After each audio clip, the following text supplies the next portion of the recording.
सुनने वाले सारे भाइयों बहनों और छोटे बड़े सबको मेरी राम राम।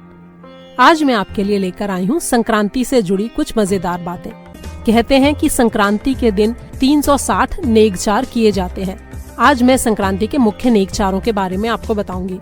इनमें से काफी सारे नियम जब लड़की की शादी का पहला साल यानी ब्यावली साल होता है उस साल किए जाते हैं, और बाकी पूरी जिंदगी हर साल कभी भी किए जा सकते हैं। कुछ नेकचार ऐसे होते हैं जो जीवन में एक ही बार किए जाते हैं, और कुछ ऐसे होते हैं जिन्हें आप बार बार जब जी चाहे कर सकते हैं। कुछ नियम ऐसे होते हैं जिन्हें एक संक्रांति से शुरू करके अगली संक्रांति तक यानी एक साल में पूरा किया जाता है, और अगले साल उनका उद्यापन होता है। इन नेकचारों में घर के बड़ों से लेकर यानी दादा ससुर, नाना ससुर, ससुर, सास आदि सबसे लेकर छोटे बच्चों तक सभी के ये नेकचार किए जाते हैं। तो आइए हम शुरू करते हैं ससुर जी के नेकचारों से। और शुरू करने से पहले हमेशा की तरह एक छोटी सी रिक्वेस्ट, अगर आपने मेरे चैनल को अभी तक सब्सक्राइब नहीं किया है तो प्लीज इसे सब्सक्राइब करें। दोस्तों और परिवार वालों के साथ वीडियो शेयर जरूर करें और घंटी वाला बटन दबाना ना भूलें, ताकि मेरे आने वाले हर नए वीडियो की नोटिफिकेशन आपको समय से मिल जाए। तो आइए शुरू करते हैं संक्रांति के ससुर जी के नेकचार या बय। इनमें सबसे पहला नेक होता है ससुर जी को जगाना। ये अधिकतर लड़की के ब्यावली साल में यानी के शादी वाले साल में ही किया जाता है। अगर किसी कारणवश आप इसको अपने शादी के पहले साल में नहीं कर पाई हैं तो बाद में भी कभी भी कर सकते हैं। अगर ये ब्यावली साल में किया जाता है तो इसका सामान लड़की के पीहर से आता है। इसके लिए पूरा बिस्तर जैसे गद्दा, तकिया, रजाई और चादर ये पीहर वाले लड़की के ससुराल भेजते हैं। अगर पूरा बिस्तर ना देना चाहें तो सिर्फ चादर और रजाई या ब्लैंकेट भी भेजा जा सकता है।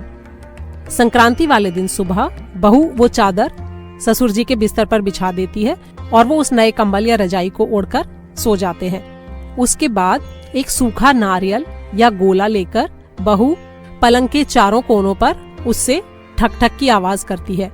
इससे ससुर जी उठकर बैठ जाते हैं और बहू एक थाली में मिठाई या मेवा और उसके ऊपर रुपए रखकर ससुर जी को देकर उनके पैर छूती है। इसके साथ सास के भी चरण स्पर्श करके उन्हें रुपए देती है। इसके बाद ससुर जी अपनी सामर्थ्य के अनुसार अपनी बहू को रुपए या जेवर वगैरह देते हैं। यदि नेक के लिए बहू के मायके से औरतें आई हों तो वे ससुर जी को देने वाले मिठाई और रुपए वगैरह अपने साथ लेकर आती हैं और फिर बहू उन्हें ससुर को देती है। इसके बाद पीहर वाले दामाद का तिलक करके उन्हें भी रुपए देते हैं और सास व ससुर को मिलने के रुपए भी दिए जाते हैं। अगला नेक है थाल परोसना। इसमें बहू बड़ों के आगे थाल परोसती है। बड़े यानी दादा ससुर, नाना ससुर, ताऊ ससुर, चाचा ससुर, मामा ससुर, मौसा ससुर या फूफा ससुर या फिर जेठ जी आदि कोई भी हो सकते हैं। उनमें से जिनको भी बहू थाल परोस कर देना चाहे सबके लिए ये नेक किया जा सकता है। इसके लिए एक थाल में मिठाई या मेवा रखकर उसके ऊपर रुपए रखकर चरण स्पर्श करके बहू उन्हें देती है। उसके बाद वे लोग बहू को आशीर्वाद स्वरूप रुपए देते हैं। अक्सर ये रुपए उससे ज्यादा होते हैं जितने बहू ने उन्हें दिए होते हैं। अगला नेक है ससुर जी को गुड़ की भेली देना। ये नेक बड़ा ही मजेदार होता है। इसमें गुड़ की भेली देकर बहू अपने ससुर जी से ये मांग करती है कि वो उसे अपनी थैली खोलकर दिखाएं। थैली यानी के उनकी तिजोरी। एक गुड़ की भेली के ऊपर रुपए रखकर वो ससुर जी को देती है और कहती है, लीजिए पापा जी भेली, दिखाइए अपनी थैली। इसका मतलब होता है कि ससुर जी को अपनी तिजोरी या अपनी अलमारी खोलकर उसमें रखी धन संपत्ति उन्हें दिखानी होती है। उसके बाद उसमें से जितने चाहे रुपए, गिन्नी या कोई जेवर बहू को देते हैं। अगला नेक है धोती निचोड़ना। इस दिन बहू अपने ससुर या रिश्ते के किसी भी ससुर की उनके नहाने के बाद उनकी भीगी हुई धोती को निचोड़कर सूखने के लिए फैला देती है। फिर एक थाली में नई धोती, मिठाई और रुपए रखकर पैर छूकर उन्हें देती है। इसके बाद वे बहू को नेक देते हैं। अगला नेक है ससुर जी अथवा जेठ जी को बादाम का दूध देना। इसके लिए बहू ससुर अथवा जेठ को चांदी के ग्लास में बादाम का दूध डालकर देती है। वे उस दूध को पी लेते हैं। फिर उसके बाद बहू एक थाली में मेवा या मिठाई और उसके ऊपर रुपए रखकर पैर छूकर उन्हें देती है। जिस गिलास में दूध दिया गया होता है वो नया गिलास होता है और वो भी ससुर जी को ही दिया जाता है। इसके बाद ससुर या जेठ बहू को नेग के रुपए देते हैं। अगला नेग है छीका भोजन। इसमें एक छीके पर मेवा, मिठाई और रुपए रख दिए जाते हैं। फिर ससुर या जेठ जिसका भी नेग किया जाना है वे छीके से उस सामान को उतार कर ले लेते हैं और बहू को आशीर्वाद स्वरूप रुपए देते हैं। ससुर जी के बाद अब बारी है सासू जी के नेगचारों की। इसमें सबसे जनरल जो नेग होता है वो होता है सासू जी को कपड़े या तियल पहनाना। ये नेग कभी भी किया जा सकता है और जीवन में कितनी भी बार किया जा सकता है। बहू सास को कपड़े और रुपए चरण स्पर्श करके देती है। इन कपड़ों में खाली साड़ी ब्लाउज भी हो सकता है या फिर अगर शॉल स्वेटर आदि देना चाहे तो वो भी हो सकता है। आजकल क्योंकि थोड़ा मॉडर्न जमाना है, आजकल की सास सिर्फ साड़ी नहीं पहनती, सूट और वेस्टर्न्स भी पहनती हैं, तो वो भी दिए जा सकते हैं। जो भी सास को पसंद हो, जो भी सास पहनती हो, वो कपड़े और रुपए रखकर पैर छूकर सास को दिए जाते हैं। सास को किए जाने वाले नेगों में से सबसे बड़ा नेग होता है सास को सीढ़ी चढ़ाना और उतारना। अब क्योंकि ये एक बड़ा नेग होता है इसलिए कई लोग अपने रिश्तेदारों को भी इस दिन बुलाते हैं, खाना पीना होता है, लेकिन ऐसा करना जरूरी नहीं है। ये अपनी मर्जी और सहूलियत की बात होती है। नेग की तैयारी के लिए सबसे पहले घर की सीढ़ियों में अगर कोई सामान वगैरह पड़ा हो तो उसे हटा दें और सीढ़ियों को धो पोंछ कर अच्छे से साफ कर लें। अगर चाहें तो फूलों या रंगोली से सीढ़ियों को सजा भी सकते हैं। फिर उसके बाद सास और बहू अच्छे कपड़े, जेवर वगैरह पहनकर तैयार हो जाती हैं। इसके बाद बहू सबसे निचली सीढ़ी पर गिन्नी या चांदी के सिक्के या रुपए रखती है। रुपए आप अपनी इच्छा और अपनी सामर्थ्य के हिसाब से कितने भी रख सकते हैं। फिर बहू सास से कहती है, सासू जी को सीढ़ी चढ़ाऊं, सदा उनका मान बढ़ाऊं। तब सास वो गिन्नी या रुपए उठा लेती है। उसके बाद अगली हर सीढ़ी पर बहू कुछ रुपए रखती जाती है और पीछे पीछे सास उनको उठाते हुए एक एक करके सीढ़ी चढ़ती जाती हैं। इन सारी सीढ़ियों पर एक जितना ही अमाउंट रखा जाता है। ये पहली और आखिरी सीढ़ी जितना नहीं होता। इसमें आप 10, 50, 100, 1000 अपनी इच्छा और अपनी सामर्थ्य के अनुसार जितने रुपए रखना चाहें रख सकते हैं। लेकिन पहली और आखिरी सीढ़ी को छोड़कर बाकी सब सीढ़ियों पर बराबर रुपए रखे जाते हैं। जब आखिरी सीढ़ी आती है तो उस पर पहली सीढ़ी पर जितने रुपए या गिन्नी रखे थे उतने ही रखे जाते हैं। फिर इसके बाद सास को सीढ़ियों से नीचे उतारा जाता है। इस बार हर सीढ़ी पर पहले से आधे रुपए रखे जाते हैं। इस बार बहू कहती है, सीढ़ी उतरो सास जी, करूं आशीष की आस जी। उतरते समय भी ठीक वैसे ही बहू रुपए रखती जाती है और सास उनको उठाते हुए एक एक करके सीढ़ी उतरती जाती है। सारी सीढ़ियां उतरने के बाद बहू सास के चरण स्पर्श करती है और सास बहू को ढेर सारा आशीर्वाद देती है और बहुत तरह से उसका लाड़ करती है। सास का अगला नेग है रूठी हुई सास को मनाना। इस दिन सासू जी नाराज होकर अपने कमरे को छोड़कर किसी दूसरे कमरे में जाकर बैठ जाती हैं। बहू उनके पास जाती है और उन्हें मनाते हुए दूसरे कमरे में चलने को कहती है, लेकिन वो नहीं मानती। तब बहू उन्हें कपड़े और रुपए देती है और उनके चरण स्पर्श करके उन्हें फिर से अपने कमरे में चलने के लिए कहती है। तब सास अपने कमरे में वापस आती हैं और बहू को आशीर्वाद देती हैं। अगला नेग है सास को मठरी देना। ये नेग भी ठीक उसी तरह का है जैसे ससुर जी को भेली देना, यानी बहू अपनी सास को मठरी देती है और बदले में उनसे उनकी तिजोरी देखने की मांग करती है। शादी ब्याह में बनने वाली जो मोटी बड़ी मठरी होती है, जिसे माठी या छाक कहते हैं, वो माठी और उसके ऊपर रुपए रखकर बहू अपनी सास को देती है और कहती है, लीजिए मम्मी मठरी, दिखाइए अपनी गठरी। इसका मतलब होता है कि अपनी तिजोरी खोलकर बहू को दिखाएं। कई बार हंसी मजाक में सास ये नेग लेने से मना भी कर देती हैं। मठरी लेने के बाद सास बहू को अपनी तिजोरी यानी अपनी जेवर की पेटी खोलकर दिखाती हैं और उसमें से कोई जेवर या रुपए बहू को देती हैं। अगला नेग है सास की पीठ मलना। सास जब नहाने जाती है तब बहू उनकी पीठ मलती है और नहाकर आने के बाद उन्हें कपड़े और रुपए देती हैं। अब बात करते हैं पति के नेक चारों की।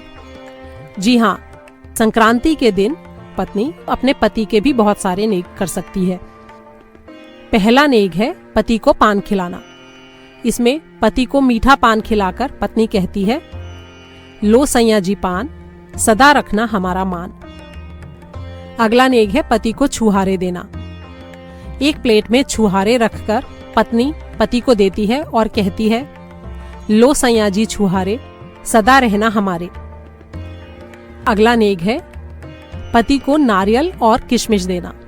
इसमें एक सूखा हुआ गोला लेकर उसको 2 हिस्सों में काट लिया जाता है। अब उसके अंदर किशमिश भरकर उसके ऊपर एक चांदी का सिक्का रख के पत्नी पति को देती है और कहती है, भरा खोपरा दाखों का, साईं पाया लाखों का। यहाँ खोपरा का मतलब है नारियल और दाख किशमिश को कहते हैं। अगला नेक है पति को मलाई खिलाना।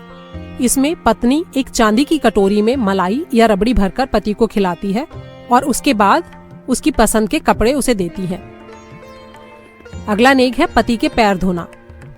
एक बड़ा बर्तन लेकर उसमें पति के पैर धोए जाते हैं और फिर उसके बाद उन्हें नए मोजे और जूते पहनाए जाते हैं।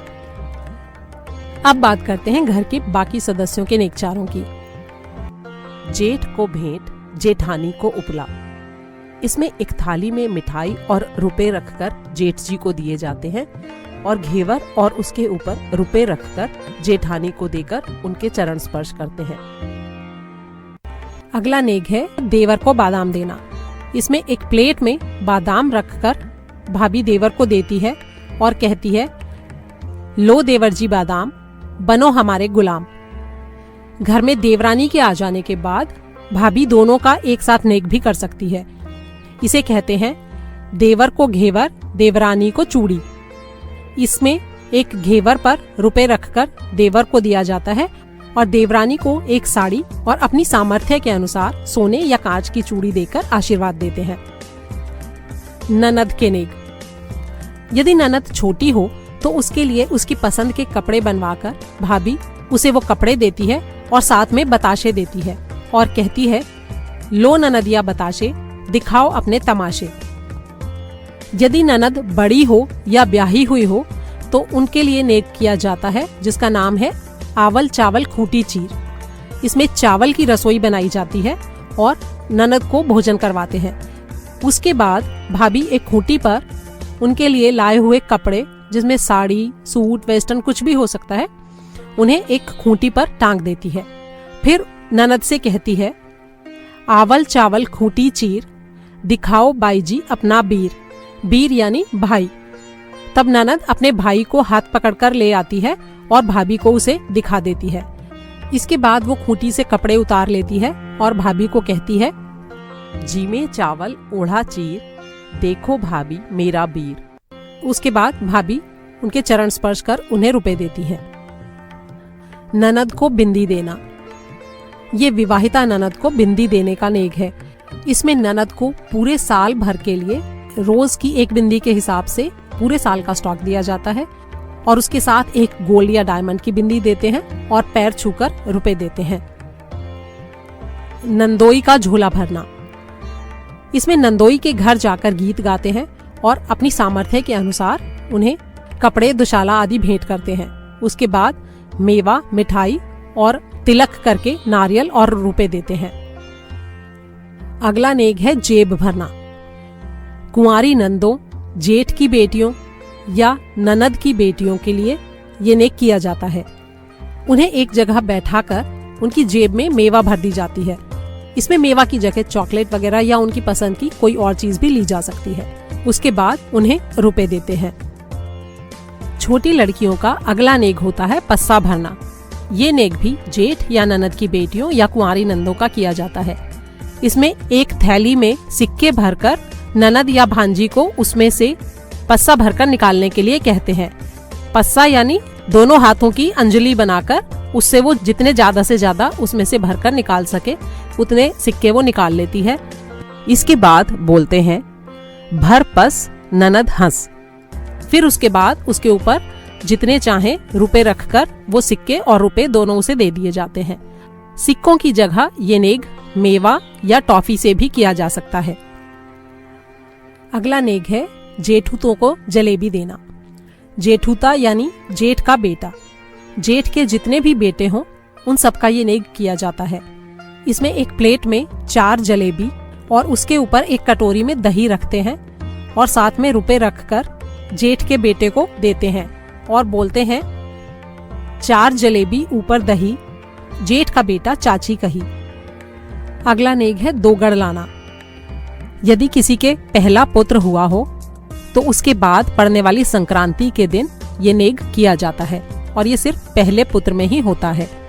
ये भी एक बड़ा नेग है और इसमें सभी रिश्तेदारों को भी आमंत्रित किया जाता है और काफी धूमधाम से इसे मनाया जाता है। जिसके पुत्र हुआ हो वो संक्रांति के दिन ससुराल की औरतों के साथ अपने पीहर जाती है। वहाँ पर 2 घड़ की पूजा होती है। एक मिट्टी का घड़ा और उसके ऊपर एक चांदी के लोटे में जल भरकर रखा जाता है। उस पर सथिया बनाकर उसकी पूजा होती है। उसके साथ में एक बड़ा चोंच वाला बूंदी का लड्डू और एक ब्लाउज पीस भी रखा जाता है। पूजा करने के बाद बहू के ससुराल से आई स्त्रियों का खाना पीना होता है। उसके बाद उस 2 घड़ को लेकर वे लोग अपने घर वापस जाते हैं। 2 घड़ को किसी ब्राह्मणी या सेवक के कंधे पर रखवा कर ले जाते हैं। रास्ते में उसमें मेवा और रुपए पैसे डालते जाते हैं और साथ में एक चांदी की घंटी बजाते जाते हैं। पीछे पीछे मायके की औरतें और मिसरानी आदि भी गीत गाते हुए जाती हैं। ससुराल पहुंचने पर घड़े को रसोई में रखवा दिया जाता है और घड़ा लाने वाले को रुपए देकर विदा कर देते हैं।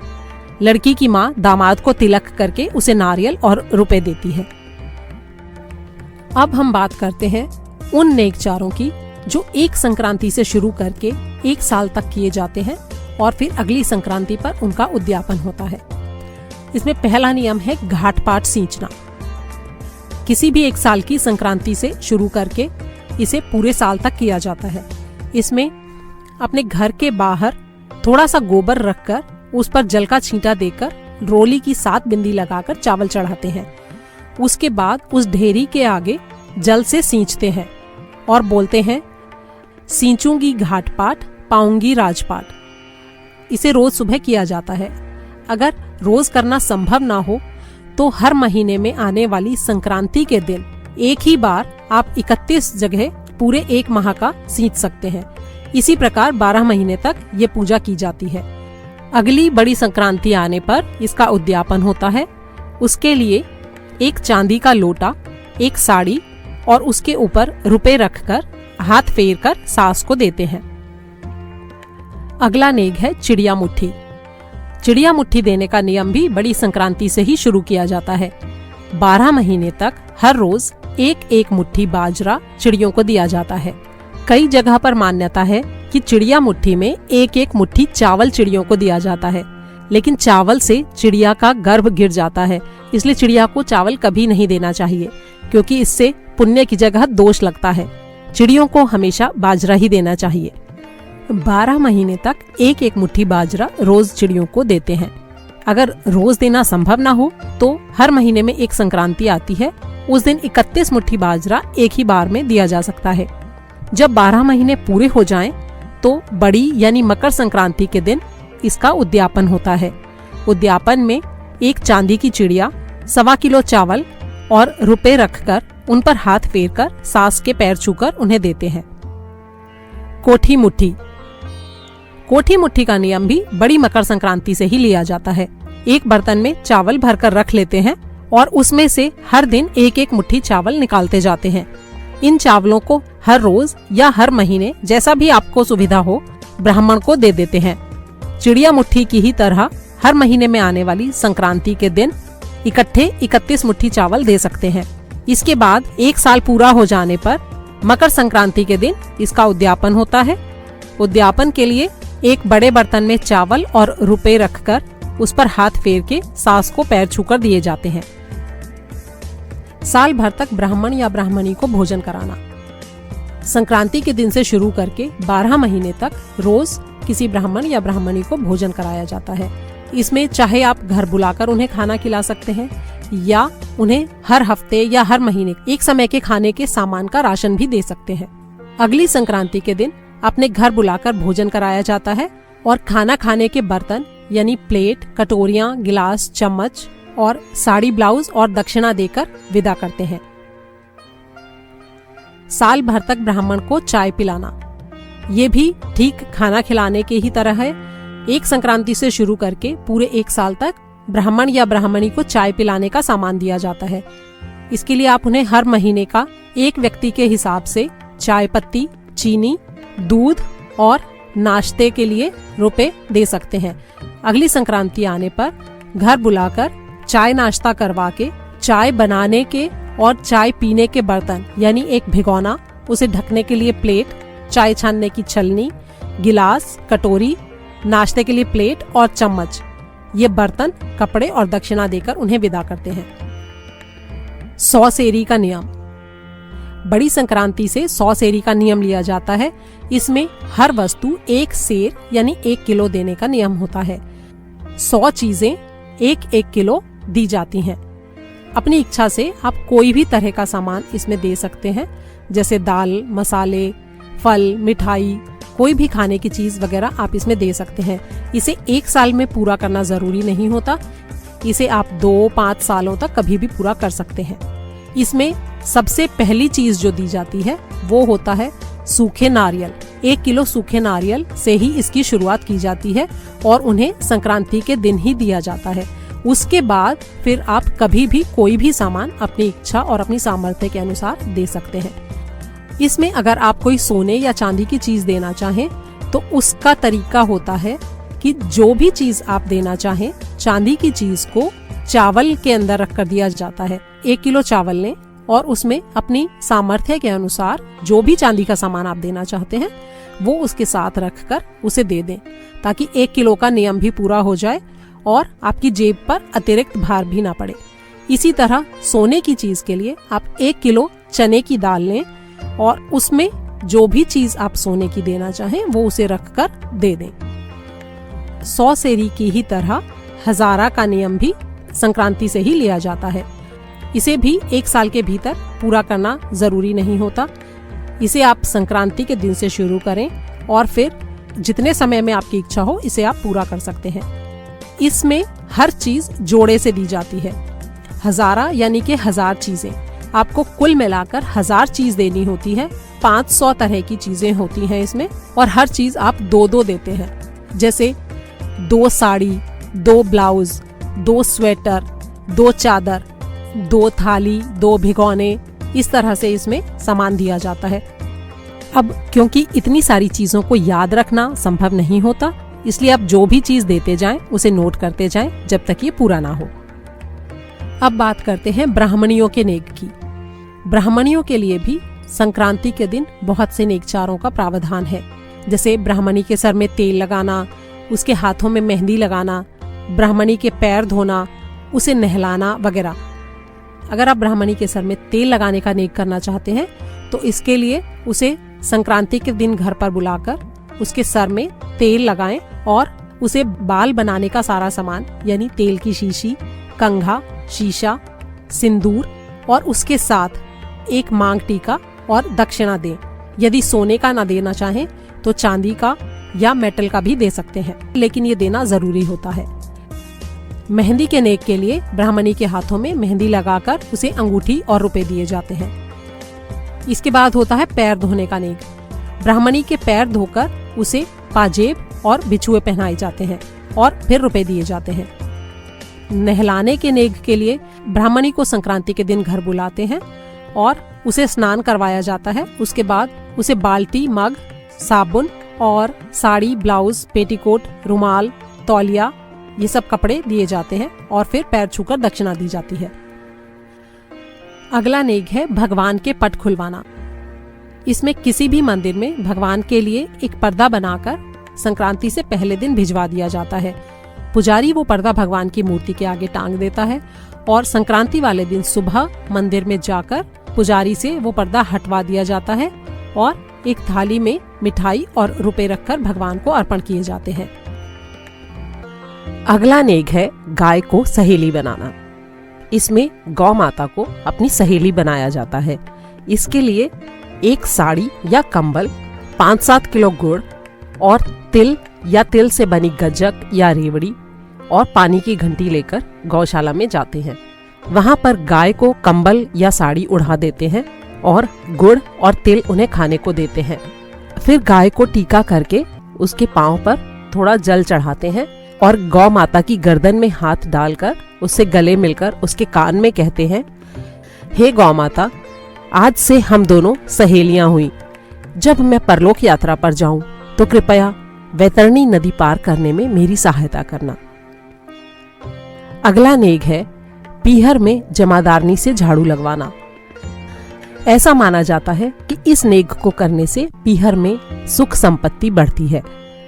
इसके लिए ब्याही हुई लड़की अपने पीहर जाकर वहां की जमादारनी को बुलाकर पीहर के घर के आगे का हिस्सा झाड़ू लगवाकर उससे साफ करवाती है और उसके बाद उसे नई झाड़ू, कूड़ा डालने का प्लास्टिक का बड़ा ड्रम, एक साड़ी और रुपए देती है।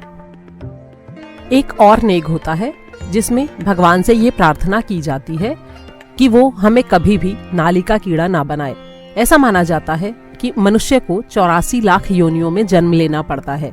नाली के कीड़े के जन्म को सबसे निकृष्ट माना जाता है और इसीलिए ये प्रार्थना की जाती है कि चाहे किसी भी जीव का जन्म मिले, लेकिन नाली के कीड़े का जन्म कभी न मिले। इसके लिए एक दोने में 4 जलेबियां लेकर उसके ऊपर पान का बीड़ा रखते हैं और उसे रसोई घर की नाली पर रख देते हैं। फिर हाथ जोड़कर कहते हैं, 4 जलेबी ऊपर बीड़ा, कभी न बनूं नाली का कीड़ा। फिर उस दोने को जमादार को दे देते हैं। इन सब नेगों के अलावा और भी बहुत से नेग हैं और ये सब करने वाले की रुचि, श्रद्धा और सामर्थ्य पर निर्भर करता है। लेकिन ये बात हमेशा ध्यान रखनी चाहिए कि जो भी नेग हम करें उससे संबंधित सारे नियमों को पूरा अवश्य करें।